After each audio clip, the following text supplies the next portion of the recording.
हज़रत ईसा अलैहिस्सलाम एक दिन पढ़ रहे थे इंजील, तो आपने नबी पाक का तज़किरा पढ़ा, उस सांप ने सुन लिया। तो हज़रत ईसा से कहने लगा, हुज़ूर ये बताएं कि वो नबी पाक मिलेंगे कहाँ? तो हज़रत ईसा फरमाने लगे कि मक्के में आएंगे और मदीने में रहेंगे। तो कहा मुलाकात कैसे हो सकती है? फरमाया चला जाओ मक्के। तो वो सांप 600 साल गारे सौर में, उसने 70 जगह पे सुराख किए।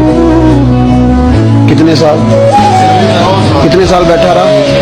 बोल के बताइए। आप 6 घंटे बैठ के दिखाएं, सवाल ही नहीं पैदा होता। हम बड़े कमजोर हो गए। 600 साल तो सांप बैठा रहा, 600 साल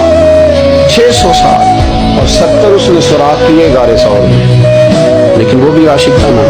और यहाँ मामला ये था कि अबू बकर सिद्दीक दुआ मांग के गए थे कि मैंने किसी को मौका नहीं देना, एक मैं हूँगा, दूसरा मेरा यार होगा। वो गारे सौर की तो लज्जत ही ये वाली थी, एक मैं, एक मेरे महबूब।